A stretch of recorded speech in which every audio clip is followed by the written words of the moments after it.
Hi folks, my name is Chris and I'm the artist and co-founder at Explorer Maps. Hi, this is Vanessa, Chris's wife. I have been a #1 fan of Chris's art since I first met him in the late 1990s. Which map will you get to help you treasure your own special times? Please be sure to use the promo code Mandela for a discount when you visit explorermaps.com.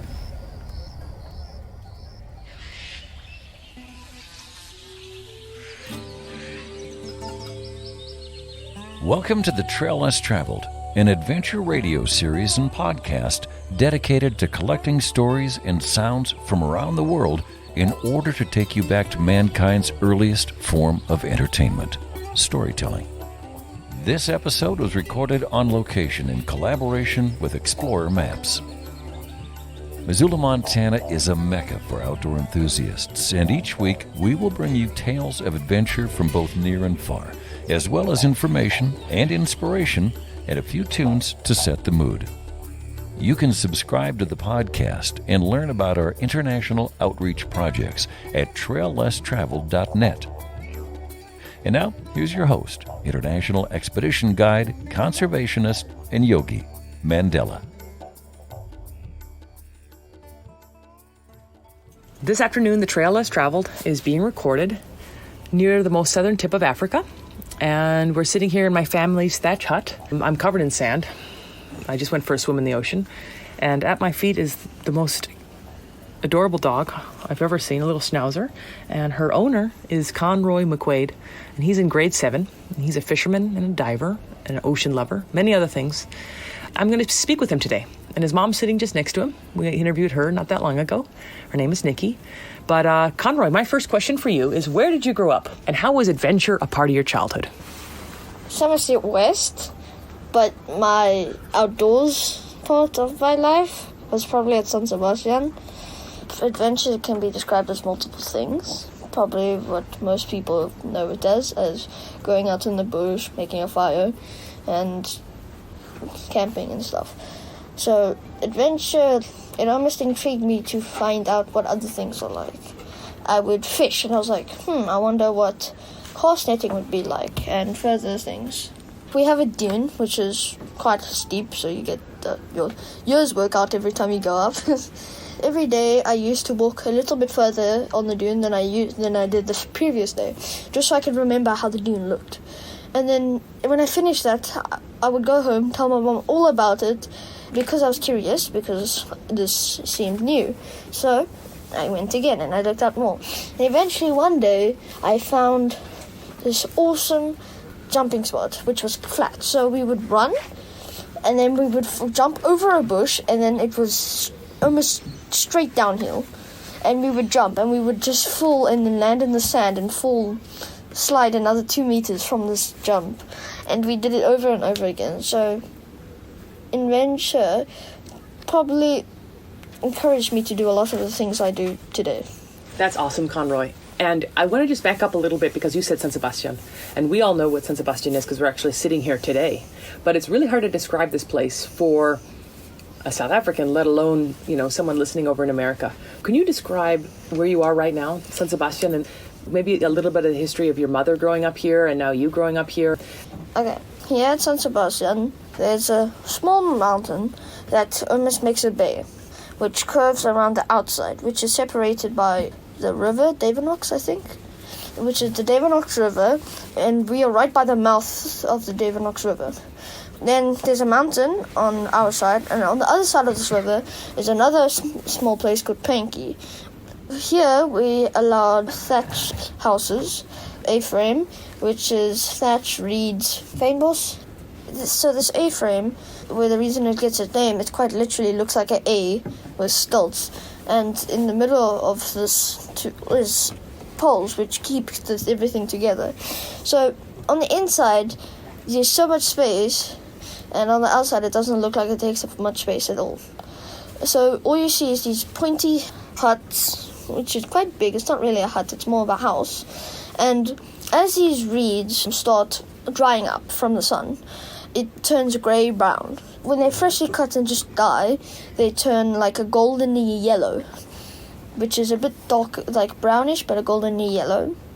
after time, you just see these grey huts houses which blend nicely into the wood colour of the trees neighbouring it, and then when you walk inside, there's still this golden colour because it hasn't been touched by the sun. So it's pretty beautiful. And then we have lapas, which is basically 4 poles in the ground with poles connecting it, and almost like a wider A-frame, so bigger and flatter. And we have this ginormous sand, almost island, which is connected to our houses. In between this sandbank and the mountain is a lagoon, which is basically a puddle of water, which is a big puddle of water, so a big mass of water, which gets filled up and fresh water comes in, like new water comes in with a high tide, and then it goes out, and so this puddle of water stays here, and it almost acts as a breeding place for fish. So this is almost like a nursery for fish. Like the other day I was cast netting and I caught a baby yellowtail. You could walk outside, you take 20 meters and you're on this ginormous sand island, which is basically a beach. You can walk either to the river, which is connected to the mouth, which is connected to the sea, or you can walk to the lagoon where you can swim. And just the other day, we swam to the middle of the lagoon and we swam to the bottom and we felt something slippery. So we picked it up from the bottom and there was this mud. So then me and my friend, we got lots of this on our paddle skis, and we put it on, and then we took this mud, we put it on the bank and got more, and then we made a full-on house out of this mud, which is in the middle of the lagoon. And then, because we had so much mud left over, we covered ourselves and walked up. So you can do that type of thing here because there's no one around to see you, and it's private. So people come upriver, so they're not really allowed to, but they come up, they enjoy the beach, and they go back. So over here, it's not really much people. Bushes and trees, and then you wake up and you look out this almost opening in the thatch in the wall, and you see birds sitting on trees tweeting, and you see mouse running around, and you see birds flying and sitting on the tree. And just the other day, there was a buck track right in front of our house. Early in the morning, our dog, Cutie, was barking and barking. We couldn't figure out why, because it's so dark here. You can't even see past the deck. When my mom's really good friends walked to go fishing, they saw these bucks because it's buck tracks. It's very hard to see what it was because the sand, so it moves. But we know there was a buck, so that's the type of thing you get here. You see bucks running on the sand, and you see birds tweeting, and just across on Pinky's side, which is the other side of us, there's an otter, which sometimes swims across and you can see it. Just today, me and my cousin, we walked up high on the sand island and we drifted across. But as we drifted across, we swam to Pinky's side. So then you swim and then you get stuff and then you go back, and it's so much fun just to drift down, get onto this cliff which is rock. You walk on this rock and then you go in again. For some reason, it's so much fun just doing the same thing over and over again. I love it, Conroy. I just swam over to the other side of the river a moment ago, and that big cave that's sometimes underwater, found like a little private beach down in there, and laid on the beach in the shade, looking out at the ocean, and then swam back across and walked across the lagoon, and wonderful to sit here with you right now. And wanted to ask you about Afrikaans, because a couple of the words you just said were actually in Afrikaans. And so I love getting other languages on the radio. You speak English and Afrikaans, and you probably I'm learning French. That's beautiful. That's a gift. And I know how to count to 10 in Portuguese, but that's it. Wonderful. Well, do you mind giving us a little lesson, like for someone listening who'd like to get around in South Africa with a few useful Afrikaans phrases? If you say please, you say baie dankie, which is thank you very much. What's the time? Hoe laat is it? If you want to say waar is ons, which is where are we? Asseblief, which is please. How do you say good morning? Goeiemorgen. Good afternoon? Goeiemiddag. And good evening? I'm on vacation, so my brain is switched to English, but goeienaand. Conroy, you talked a little bit about Can you tell us a little bit about San Sebastian Nature Reserve and what's some of the wildlife that you would find on land? Well, on the way here, you go through these gates, and in one of these gates, there's always bontebok.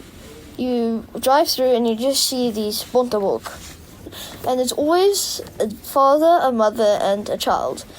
And the other day we were driving to go get wood, which is like a long drive because you have all these gates. And on the way out, yes, we saw these 3 buck. And we haven't seen them in forever, so it's kind of nice to see them again. Mm-hmm. And on the way back, we saw, what was it, a grasbok, a takbok? A grasbok, or something like that, because it's quite small. So you get big animals, you get small animals. And the other day, we saw woodpeckers, African woodpeckers. We also saw quite a few Cape bulbuls, which is the first sign of summer. If you see a Cape bulbul, or African bulbul, you will usually know that it's turning to summer. We saw streepmeise, which is striped mice, guinea fowls, and there's ostrich farms here, and sometimes they let them free, like with bontebok, and so there's lots of ostriches here too, and quite a few recently actually. Every time we leave, there's usually a dozen babies, and then the mother or the father running with them across the field. And then whenever they see the car, the mother or the father runs into the bush, and then next to the road, and then always the babies run in the road. Like, you have to wait for them to find an exit before you can drive. And it's cute, because Cutie thinks she's the biggest hunting dog, which is Jachond. Yeah. And she always barks and goes ballistic. And one time, she actually jumped out of our car's window while we were moving to chase a bontebok. Oh. There's lots of boks in southern Africa. The gemsbok, bontebok, springbok, kudu. I believe the word bok is like deer in Afrikaans. Yeah. And like you can have a bokkie, which is like a small deer. Mm. The other day on the sand dunes, we saw ostrich footprints. We also saw this little reisbok, just very special. And then we saw an ostrich, but we also ate ostrich next to last night and had an ostrich omelet the other day. What kind of stuff do you see in the sea? You say you went across to Penky, you swim across the river, the David Hooks River. You've got the Indian Ocean there. So when you swim across and you get food, what do you gather? And how do you find it? Well, okay, so we usually find alikrik, which is basically a type of sea snail, and a smaller version of alikrik, which is periwinkle, a sea snail, which gets quite big. And because people hunt them so much, because apparently they taste good, prefer not to eat them, there's basically nothing here. We try not to get them, but occasionally, like in December, when it's a big thing, New Year, we usually go out to look on the rocks. We take 5 per person. If there's 4 of us, we don't take 20. We only take like less than 10. We usually take like 7, because we don't want to take all of them. And you said in the ocean, what do we catch? We catch lots of sharks here, and my friends, which went fishing, they caught rays, like rays to the heavens and back, sharks, like bronze sharks, and he also caught a 12-kilogram kabeljau. We caught a spotty shark, big one. I think he said something like 3.6 meters, I don't know. He caught a butterfly ray. He caught a duckbill ray, which was big. Like, for some reason, rays fight more than fish. Because they have big wings, you can call it, they find and then they pull. And then you release them and then they pull.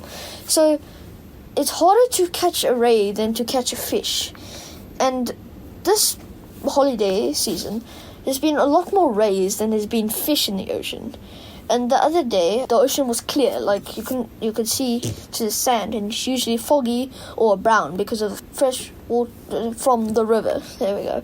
And my mom's friend, he saw something swimming in the ocean, and one of the people who live here, his friends, caught an elf, and they put 2 together and realized that what was swimming was an elf, because elves swim like that. So that's what you catch here. We are recording the Trail Less Traveled in Africa today, South Africa, to be specific, and we are on the Indian Ocean.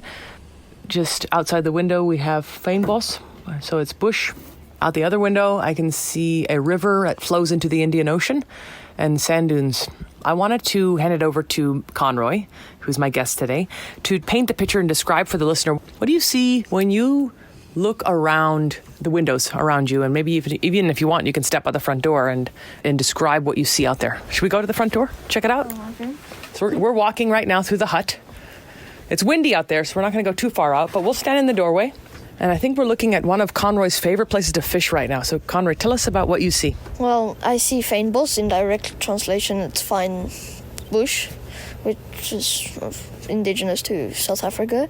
You see a lagoon, you see a mountain, a big sand island, and you see a river, which is a part of the Devenox River. Then you also see another almost semi-mountain, which has other huts on it from the other side. You see trees, you see birds, you see mice, you see reeds, seagrass growing from the lagoon. From the eye of a fisherman, what do you see out there? That lagoon is a place where I see you almost walk every day with your little net. So tell us about that net and how you use it to get fish. It's called a cast net because when you fish, you throw your line out, and that's called casting. And so it's basically like a net, like, the small hand nets that you with bamboo on the end. It's like that, but you throw it. It takes a lot of practice. You wind it up, and then you circle it. So you throw it in the middle or wherever the fish are. Usually you can actually see it, or you put sardine or something in the water to attract the fish. Cast it in and you see if you catch anything. I think it's breeding season because there's a lot of big fish swimming into this lagoon, which is basically like a nursery, because not big fish can come in, and if they do, they usually get stuck because they can't go out. So big fish usually don't go in here. We catch heartless or mullet, which is our preferred live bait here, but there's also prawns here, which we can use a prawn pump, which is basically a long cylinder tube with a handle at the end where you can push the oxygen down or suck up the mud where they crawl in. Or you can just take a can with the bottom off, put it over a hole and stomp on it with your heel. And then because of the pressure, it shoots it out the other end. And I remember when my mom first told me that, I was going around and I stomped on all the holes I could. And then one of the holes was connected to the hole in front of my mom's face when she was picking up a shell. And then as I did that, I just saw a fountain come up in front of my mom's face, and I just put my hand over my face, and I was just like, oh no.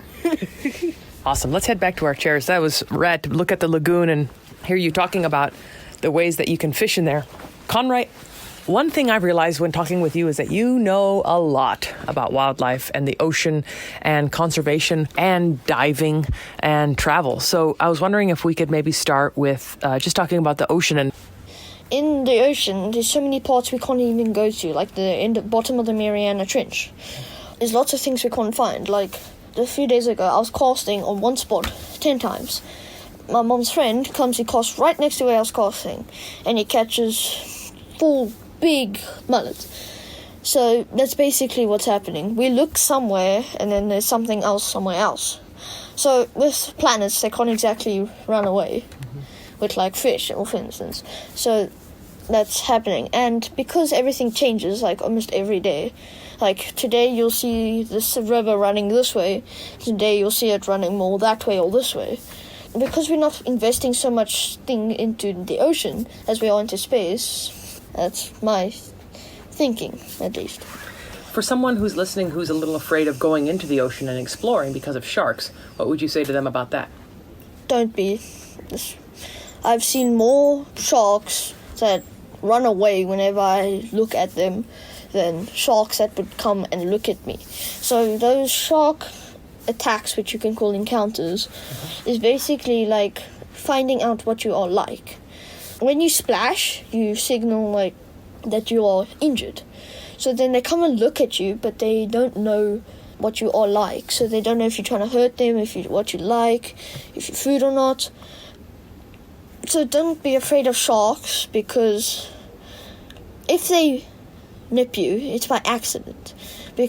Or they are trying to learn more about you. Because how do we learn? There's a joke going around that toddlers put more things in their mouths that isn't food than food. So that's basically what they do. They don't have hands to feel with, and their nose have lots of nerve endings or sensors basically. So when they touch you, they figure out what you are, and if they nip you or bite you back softly, they don't mean to accidentally bite your arm off or hit the carotid artery. It's by accident.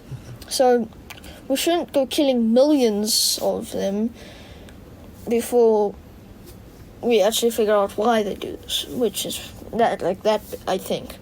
And also, when you go shark diving, I don't know if they still do it anymore, but they used to throw bait in the water and make splashes so to attract them, and then you would go in the cage. So this is basically what you were doing. When you splash, it's basically like trained thing into their brain to go and look at what this is, if it's food or if it's just something to look at. So that's basically what's happening. So if you see a shark, you are either very lucky to see one or it is lost. If you see a shark, rather help it, because in a few years we are hunting so many sharks that they are going to go extinct. So then eventually your children or your children's children won't be see sharks like the rhinos. If you are afraid of sharks, you should just know that they are more afraid of you than you are afraid of them. Like birds. They sit at a distance, look at you, see what you are like, and then fly away. Same with sharks. But if they get curious, which is usually what young sharks do, they come near you and use their nose, which is, as I said, our hands, because they have lots of receptors in their nose. So that's basically what's happening. Conroy, you are really interested in conservation, and I think that's partially because of the way you've grown up, and your mother is really interested in conservation. You're actually right now spending time and growing up part of your life on a nature reserve. So can you tell us a little bit about conservation, starting with the rhino? Because that's a pretty big topic here in South Africa, and that's where we are right now. That's where you're from. You're South African. For someone listening who doesn't know about the plight of the rhino, could you tell us a little bit about that? People are hunting rhinos for their horns. That's how it goes. The same with elephants, but they're hunting rhinos to extinction. So what they do, they either shoot them to where they can't move or kill them. Or sometimes they just make it to where they sleep. And then they cut off their horns and either leave them to die or bleed out, or to be saved by anti-poachers and try and help them, but usually they die because they've lost too much blood. And because this is such a serious thing, they are poisoning water sources to kill vultures, because vultures find the bodies of these rhinos first. So it's such a serious thing, because I think that one rhino species is extinct or going to be, like, within a few years, and one is being threatened to extinction. It's bad for anything. Let's say I haven't seen a rhino yet. Well, I have. But when I one day have kids, they won't be able to see it because they will be dead. Like the dinosaurs, for instance. So we must save these animals and look after what we have. Like if you see a shark that a fisherman left on the beach because he doesn't want it to eat its bait so he can catch fish, put it back in the ocean. If you see an injured bird, try and save it. And don't be afraid of if it's going to bite you. Try and save it, because there's a lot more of us than there is them. You saw lots of... Sorry, it's Nikki, Conroy's mom. We went to Mozambique a couple of years ago, 2 or 3 years ago before COVID, and we came back via Swaziland. And there was so many rhinos there. It's absolutely beautiful.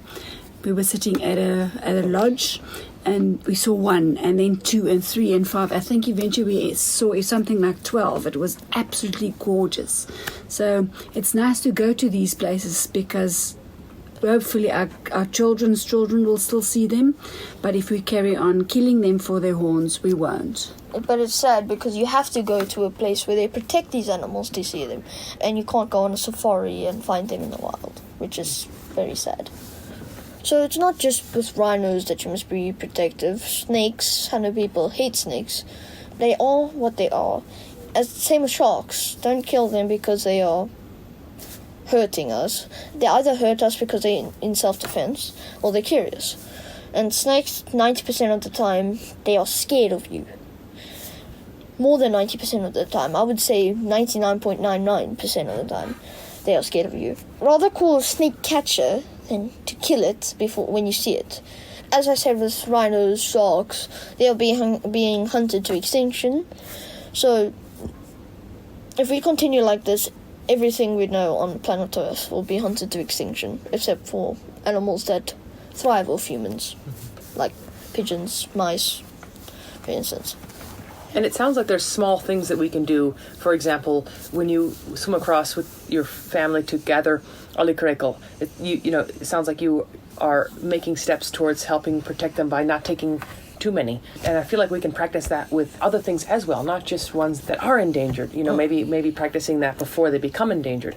Yes, and if you can do a bit of research and find out, like if you're a fisherman, if you're trying to catch a kabeljau, for instance, you research what its breeding size is.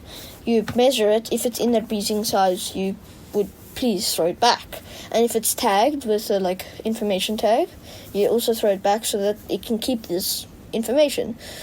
For all animals, like alikrekel and periwinkle, there's lots of periwinkle because that's how they are. Still didn't overtake them. And with alikrek, they're being hunted to, as I said, extinction. So we should, if we find 10, take 1 or 2, for instance. Not take all 10, because then the 10 less, then that would be able to breed, for instance, yeah.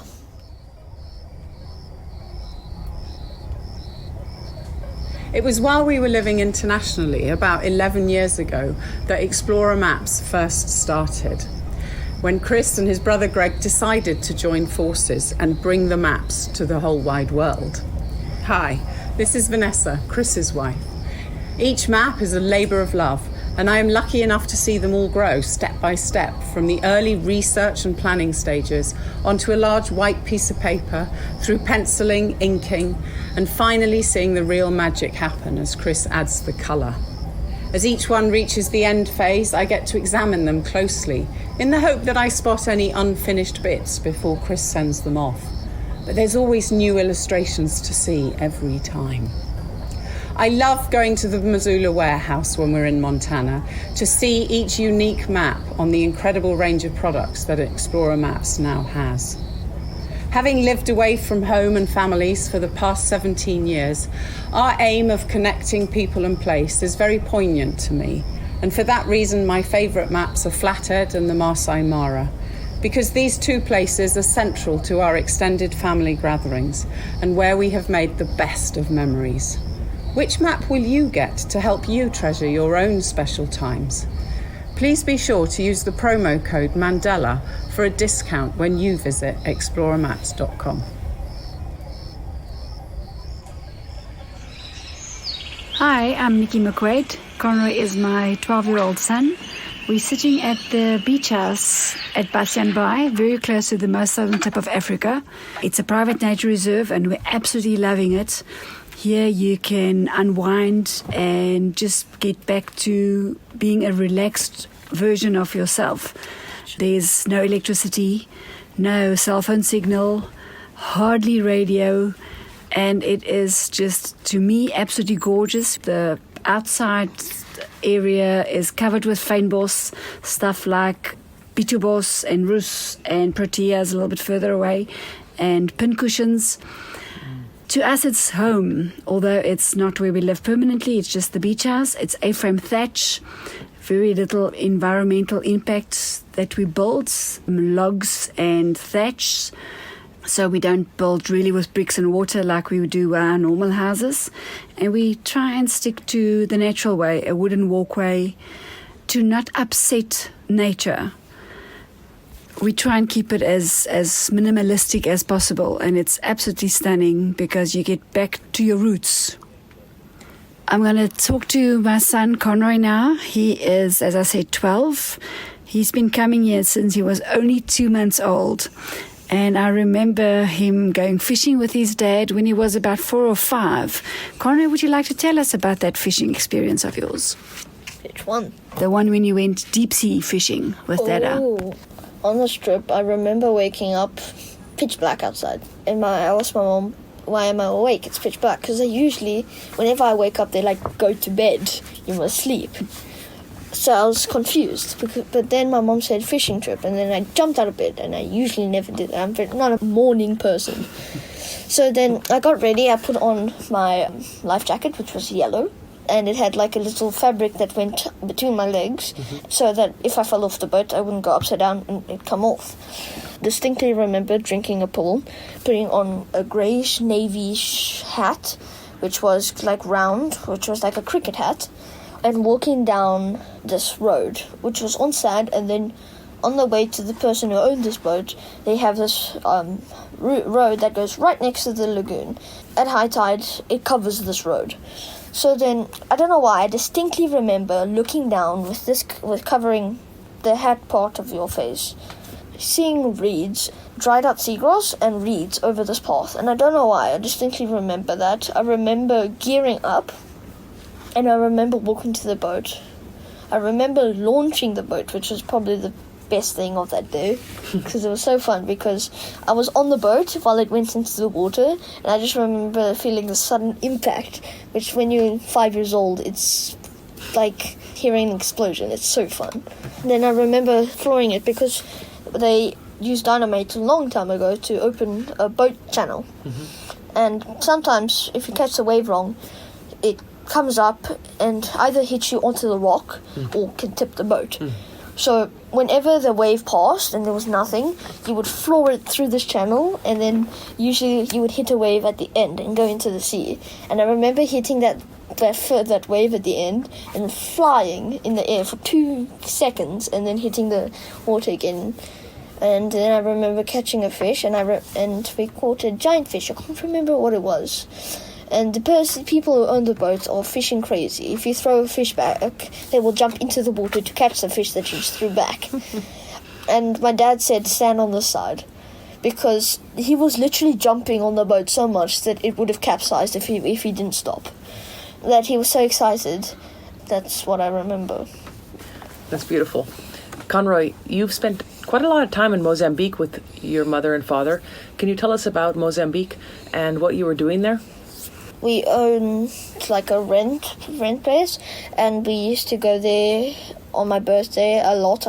And we used to go there a lot more when I was younger, but we almost made it a tradition. On my birthday, we go to Mozambique, which sounds spoiled, but it reminds us a lot about who we are. I remember once it was my birthday and we couldn't go to Mozambique because of school. And we made cupcakes for my birthday, and I told my mom it's not my birthday, and I wouldn't allow it to be my birthday until I was in Mozambique, because that's what I grew up with. My mom walked to the teacher and said, this is for Conroy's party, even though it's not his birthday. And they're walking away, and everyone would say happy birthday. Now it's not my birthday. Happy birthday, it's not my birthday. In Mozambique, there's little pot stalls, road stalls. Either pau or either coconut or whatever on these stalls. And whenever I woke up in the morning, my mom would shout for our worker, which would live on the premises, which would wake him up, and he would be coming. And then he would take me, and I would sit on his shoulders, and we would walk to these pot stalls and get pau, which was basically their bread. And they made it hot, and it was so good with butter on. I would eat myself into a coma and then ask for more. It was so good, and I loved it so much. So that reminds me a lot about that place. And diving. I don't know the story because I was 2 years old. I went on the boat when they were diving. I was on this boat and I was sitting there sleeping. And then I woke up and I stood on the boat waiting for my mom to come up. And then apparently there was a German person on the boat, and he was throwing up enough to feed the whole ocean, apparently. And I was just sitting there smiling, licking a lollipop. And everyone was laughing because the grown person was vomiting on the boat, and I was just sitting there licking a lollipop. And I also remember my auntie, Julie, would dive, and my mom would also dive. But then she would start going down, and I used to panic because you're 2 years old, so you don't know that you can breathe. And I would cry, and then they would tell my mom to go back up. Then eventually I got used to being on the boat alone, so it almost became nice. And then on the boat, the skippers always gave me a lollipop. And I would sit on the life jackets as like a bed, and I was lie there. And then once we saw dolphins on the boat, and we saw jellyfish, which was huge, and then we saw a ginormous turtle swim next to it with like, I don't know if you watched Finding Nemo. Mm-hmm. Dory fish was swimming next to it, and it was so cool. And one dive, we found so much things. I think we found more things than the divers did. It was amazing. I have so many memories in Mozambique. It's so good. That sounds wonderful. Conroy, I would love it if you and your mom could maybe go back and forth a little bit and just talk to us about diving. You've been diving since you were very small, which is quite the gift that your parents gave you to, be comfortable underwater at such a young age. So could you tell us a little bit more about that and maybe encourage and inspire someone listening who's always wanted to go diving, but maybe they have a fear of the open ocean or going underwater and relying on oxygen? I just love it if we could inspire the listener a little bit. First, small steps. So if you can go to a shop, get a snorkel and a mask, just sit there in a pool, just breathe. Get comfortable breathing with a snorkel. Then go to the ocean and get used to breathing with waves. And then dive. Go under, come back up, breathe, go back under, and come back up. So you get used to that. Then just sit with the oxygen on your back in a tank and just sit in a pool breathing. Before you do go down, up, anything, just float, breathe. And then if you start learning, you're awesome. Can I get a buoyancy to control device, maybe some weights? And I remember I was so comfortable in the water, I don't know why, I'm a water baby, that I would swim and I would have a spare octo, like a reserve octo. You always have one for in case, for like someone else oxygen runs out or leaks, and you can give it to them. And I remember lots of people would come with me, would jump in, breathe for a few minutes and go back out because they don't like it. I would just sit there for an hour. And then eventually we asked for the people who owned dive place there for weights. And I would put the weights on, but it was just too heavy for me. So I would sink down, and because it was a diving pool, I couldn't grab onto the thing and get back up. So what I used to do, I would sit at the bottom, I'd look up, and if my mom sees me look up, she'll come to me, she'll do this, do you want you up, which is basically pointing, and then like a thumbs up, but going up, and I would say either okay, which is basically a 0 with your other fingers, with your middle finger to your pinky pointing up, and that would be yes, okay. Mm-hmm.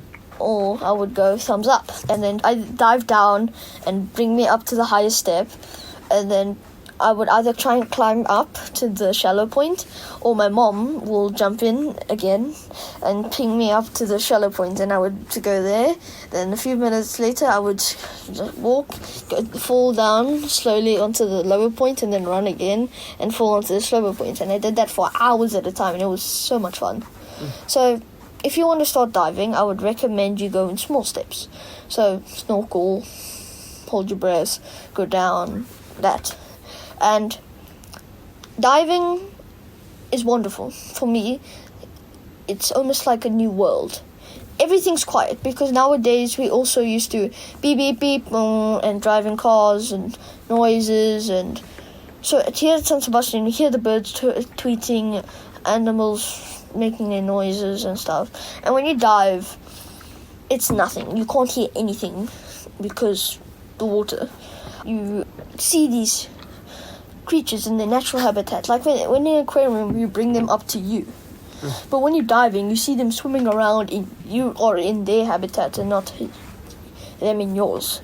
On the first or second dive, there was this ginormous turtle sitting by a rock, and I swam right over it, and I was like, And then I showed my mom a turtle, and then another diver came and he was wondering what we were looking at, and he came over and he didn't even notice it, and he sat down and then he was like, "What you looking at?" And then we showed him what we were looking at, and then everyone came, like as if there was like a flare shot into the sky of where we were, and then someone touched the foot of this turtle and it swam away. That's always been my memory. It's always the small things that stay in your mind. Most new divers, they look at all the fish and all the big things, but for some reason I'm very intrigued by the coral and the nudibranch, which means lung outside, because on the nudibranch is like this seagrass, and it's like a root growing out of its body, and what this is basically its lungs. It is its lungs.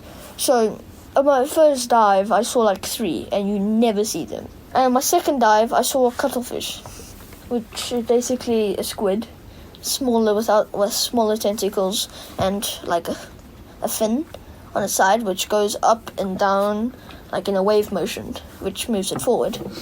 And it also has ink like a squid, and there's one growing in the lagoon here. And I've caught it 3 times in gaps in the same place around. Diving is wonderful. I encourage everyone to do it. If you see a piece of plastic while you're diving, please pick it up. Because I'm so comfortable in the ocean, most beginner divers or new divers breathe heavily because they're like panicking. Because I'm so comfortable, if you can control your breathing, that definitely improves your experience. For life too, hey? Not just in the water, but above the water. That's beautiful, Conroy. Let's end your show with some advice on life. Do you have 3 bits of advice for the listener on life? Enjoy life while you have it. Make memories and keep them. With my dad, he passed away when I was quite young, but I have all these fond memories which I can always keep with me. In my school, they say, "Oh, my parents got me the newest Xbox or the newest PC or the newest graphics card or whatever." They would ask me, "What did your parents get you?" And I'd say, "A trip to Mozambique." And they would laugh at me. Like, my grade 4 teacher, Mama, can you please explain what she said? That you are well travelled. We're not the family that jumps on an aeroplane and go to Mauritius for a holiday, because a lot of South Africans do go to Mauritius and Seychelles. We've been there, but not you. We used to climb in the car and have a road trip on the way on holiday, for example, the Drakens Mountains, or on the way to Mozambique, but it will take us a couple of days to get there. So not just jump on a plane and miss South Africa, because we do have a beautiful country, but that you would actually drive there. Like for the time when we came back from Mozambique to Joburg to fly back to Cape Town. We went via Swaziland because the roads were quite busy, and we had such a beautiful experience with all those rhinos in Swaziland. If we didn't do the road trip, if we just flew out, we would have missed all of those things. So it's not getting to point A or point B, it's the journey to get there. My friend always says it's the road trip. The road trip is part of the holiday. Your holiday doesn't start once you arrive. Your holiday starts when you leave. It's not A to B, it's the journey between. And one more thing, enjoy the things you have. Don't be greedy for more. You could be upset that you didn't get the bed you wanted or the bed size you wanted. Just be grateful that you have a bed, because there's lots of people in the world who don't have anything to sleep on. They sleep on either newspaper on the floor or just on concrete. So be grateful that you have a mattress of any kind.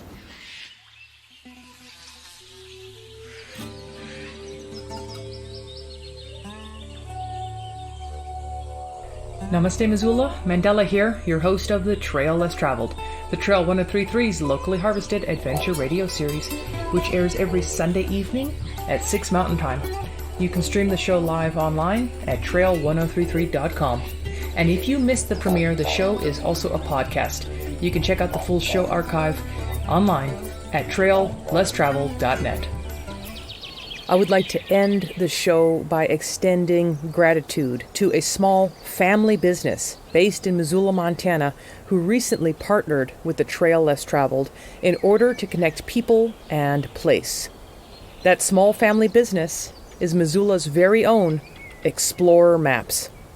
That's it for this week's adventure, my friends in Missoula and around the world. But until next week, please remember, conservation isn't a spectator sport. Get informed, get engaged, and speak up on behalf of wildlife and wild places.